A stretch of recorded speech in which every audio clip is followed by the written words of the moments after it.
मैं हूं शैलेंद्र सिंह और आप देख रहे हैं हमारा यूट्यूब चैनल शब्द शैलेंद्र सिंह। आपने एक लाइन सुनी होगी बहुत सारे बच्चों के मुंह से जो नीट की और पीएमटी की तैयारी करते हैं, डॉक्टरी की तैयारी करते हैं कि डॉक्टर बनने के हैं सपने, तो रघुवंशी सर हैं अपने। आज हमारे साथ रघुवंशी जी हैं। मैं इनके बारे में थोड़ा आपको बता दूं, इनसे मुलाकात कराऊं उससे पहले मैं 2 लाइनें बताना चाहता हूं। रघुवंशी जी ने 2001 में रघुवंशी कोचिंग शुरू की जो आईआईटी और पीएमटी को लेकर है। 36 साल का इनका अपना अनुभव है, शिक्षा के क्षेत्र में पढ़ाते रहे हैं और इनका भी सपना है कि जो हमारा स्टूडेंट है वो डॉक्टर बने। तो डॉक्टर का सपना है कि रघुवंशी सर से पढ़े और रघुवंशी सर का सपना है कि उनका पढ़ाया हर जो बच्चा है वो डॉक्टर बने। ये डॉक्टर रघुवंशी सर और बच्चों के बीच एक कमिटमेंट है। सैकड़ों हज़ारों बच्चों को रघुवंशी जी पढ़ाकर इसी कोचिंग से डॉक्टर बना चुके हैं।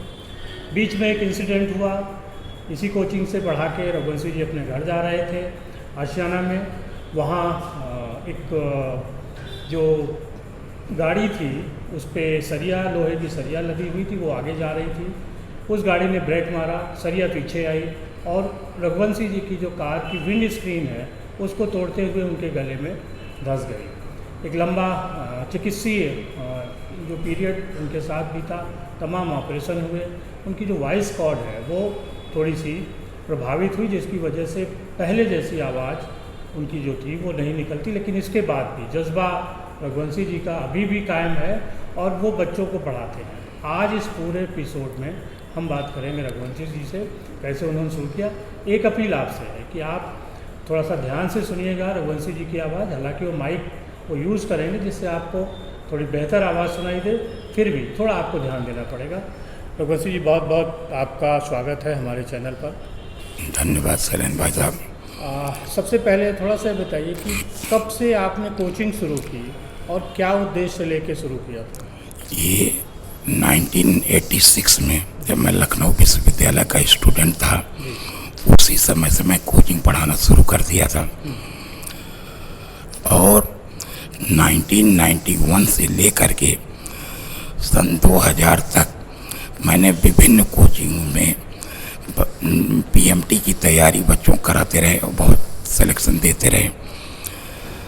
लेकिन बाद में मुझे लगा कि बहुत से कोचिंग वाले केवल बिजनेस करते हैं, बच्चों के करियर पर उतने जागरूक नहीं। फिर इस चीज़ को ध्यान में रख के नहीं, ज़्यादा से ज़्यादा हम सिलेक्शन देंगे, बच्चों के साथ ज़्यादा से ज़्यादा मेहनत करेंगे। हमने रघुवंशी नीट कोचिंग की स्थापना 2001 में की हजरतगंज में और निरंतर लगातार स्थापना के प्रथम वर्ष से ही लगातार अधिकतम सिलेक्शन हम लोग देते रहे। संस्था ऊंचाइयों पर बढ़ती रही। लेकिन 2012 में बहुत ही भीषण एक्सीडेंट हुआ, इसमें हमारी आवाज़ काफ़ी समय के लिए चली गई। डॉक्टर लोगों ने यहाँ तक कहा था कि शायद बचने को उम्मीद नहीं है। लेकिन हमारे पढ़ाए अधिकांश जो डॉक्टर थे जो उसमें ड्यूटी में थे, उन लोगों ने मेहनत करके हमें बचा लिया और आज हमारी आवाज़ भी लगभग वापस आ चुकी है। मैंने दृढ़ संकल्प कर लिया है कि अब ज़्यादा से ज़्यादा बच्चों को मैं डॉक्टर बनाऊंगा। और हमारा पुराना स्लोगन भी ये था, रघुवंशी नीट कोचिंग के हैं सपने, प्रत्येक रघुवंशी नीट कोचिंग का एक ही सपना, प्रत्येक स्टूडेंट बने डॉक्टर अपना। तो वो संकल्प को अब हम पूरा करेंगे और इसी को देखते हुए हम लोगों ने इस वर्ष से गारंटेड कोर्स में भी बच्चों का एडमिशन शुरू किया, कम से कम फीस में, और ज़्यादा से ज़्यादा बच्चों को डॉक्टर बनाने का हमारा संकल्प है जो हम पूरा करेंगे। बस आप लोगों का सहयोग मुझे इसी तरीके से मिलता रहे। रघुवंशी जी, आपने इतना अनुभव झेला, इतनी दिक्कतें हुई, उसके बाद क्या संघर्ष, बीच में फिर कोविड आ गया, अब कैसे बच्चों को अपने से जोड़ रहे हैं? हाँ, ये स्थिति है। कोविड के बाद लोगों में बहुत प्रकार के डर बने हुए हैं, गार्जियन में भी डर बने हैं। गार्जियन भी इकोनॉमिकली सोशली मेंटली हर तरीके से प्रभावित है। हर गार्जियन आर्थिक रूप से थोड़ा प्रभावित है। तो हम लोग इस वर्ष से बच्चों की फीस आदि में भी काफ़ी कमी करके हम लोग गार्जियन को सपोर्ट कर रहे हैं, बच्चों का मनोबल भी बढ़ा रहे हैं।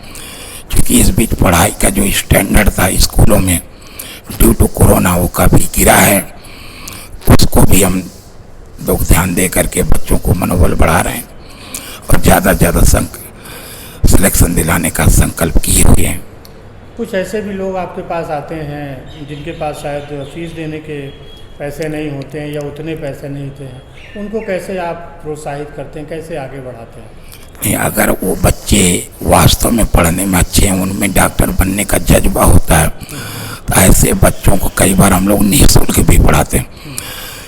हमारे ख्याल से अपने इस 2001 मैंने कोचिंग खोला, आज तक हमारे ख्याल से मोर देन 100 स्टूडेंट हैं जिनको मैंने निःशुल्क पढ़ाया।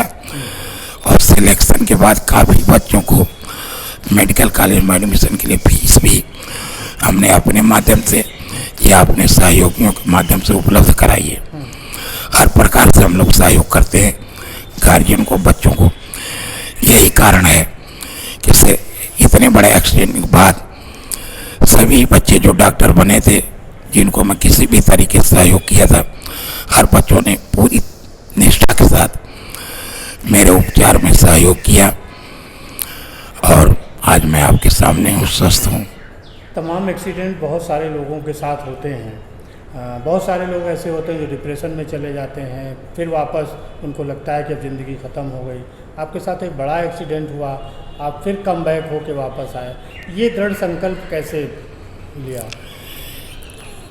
इसका श्रेय अगर हम कहें इनडायरेक्टली या डायरेक्टली कहें तो ये हमारे सभी मित्रों को, साथियों को और हमारी धर्मपत्नी अंजू रघुवंशी को जाता है, जिन्होंने बहुत मेहनत कर करके, सेवा कर करके हमको बचाया और साथ में किसी भी प्रकार की डिप्रेशन की भावना अंदर नहीं आने दी।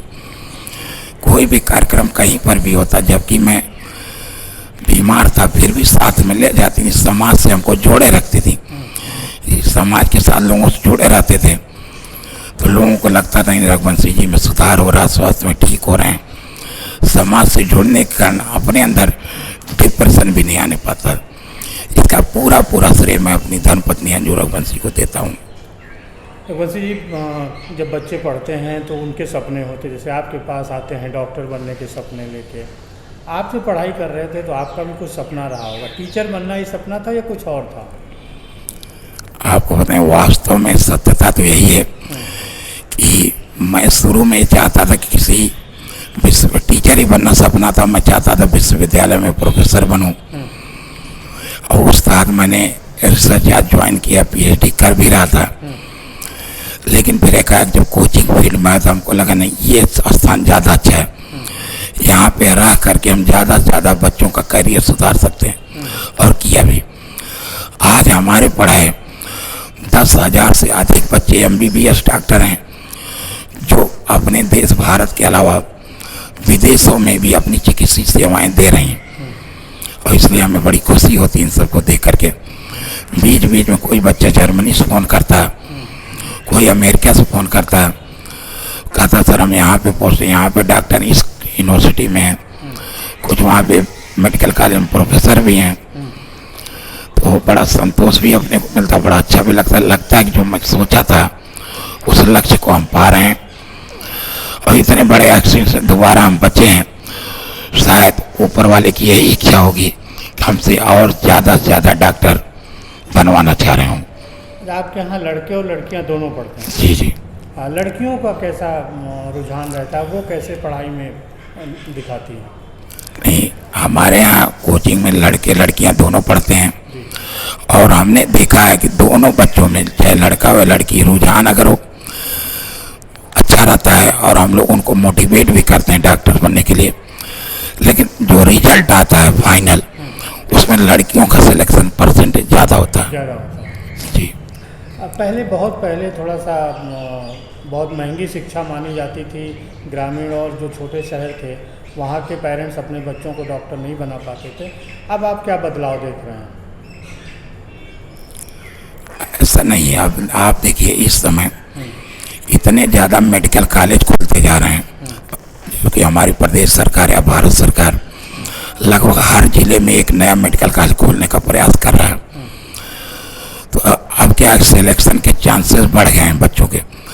पहले क्या होता, बच्चा 5-5 साल 6-6 साल प्रैक्टिस तैयारी करता, सिलेक्शन नहीं हो पाता था। अब शायद ऐसा नहीं है, अगर ईमानदारी से बच्चा 1 साल 2 साल मेहनत करे तो हम डॉक्टर बन जाएगा। तो इस तरह जो गार्जियन का पैसा बर्बाद होता था 5-6 साल कोचिंग कराने में, आने चीज़ों वो बच रहा है। एक आखिरी सवाल जी, मान लीजिए कि कोई बच्चा डॉक्टर नहीं बन पाता है, तो मेडिकल क्षेत्र में उसके करियर में और क्या क्या ऑप्शन उपलब्ध हैं? अगर मान लीजिए वो MBBS BMS BHMS नहीं बन पा रहा, इसके अलावा तमाम और भी विकल्प हैं, जैसे पैरामेडिकल कोर्सेज हैं, नर्सिंग कोर्सेज हैं, इनमें बहुत ही फार्मेसी के कोर्सेज हैं, इनको भी बच्चा कर सकता है और अपने करियर में बहुत आगे बढ़ सकता है। पढ़ाने और इसके अलावा आपकी कुछ और हॉबीज़ हैं जो आप बताना चाहते हैं? वैसे मेरी इस समय, अब तो एक्सीडेंट के बाद पूरा मैंने अपने को केंद्रित कर लिया है कि पढ़ाने के अलावा मुझे और कोई काम करना ही नहीं। बस हाँ, थोड़ा सा सामाजिक काम करते हैं, अगर कहीं कोई परेशान लोग हैं या काफ़ी गरीब लोग हैं तो उनको किसी न किसी तरीके से, चाहे हल्का फुल्का आर्थिक मदद करके या काफ़ी किताब प्रोवाइड करके या जो है कपड़े आदि प्रोवाइड करके थोड़े मदद करने का प्रयास करते हैं, तो जो भी काफ़ी नीडी लोग हैं उनके लिए। बहुत शुक्रिया। Thank you sir, thank you sir. और सभी साथियों, आपका भी बहुत शुक्रिया, आपने हमें इतनी देर देखा। कितने संघर्ष के बाद रघुवंशी जी बच्चों को पढ़ा रहे हैं, ये आप देख सकते हैं। उनकी मेहनत और बच्चों की मेहनत तभी सफल होती है जब वो डॉक्टर बनते हैं। बहुत शुक्रिया, आपने देखा, आप लोगों का बहुत शुक्रिया, और रघुवंशी जी आपका बहुत। Thank you sir.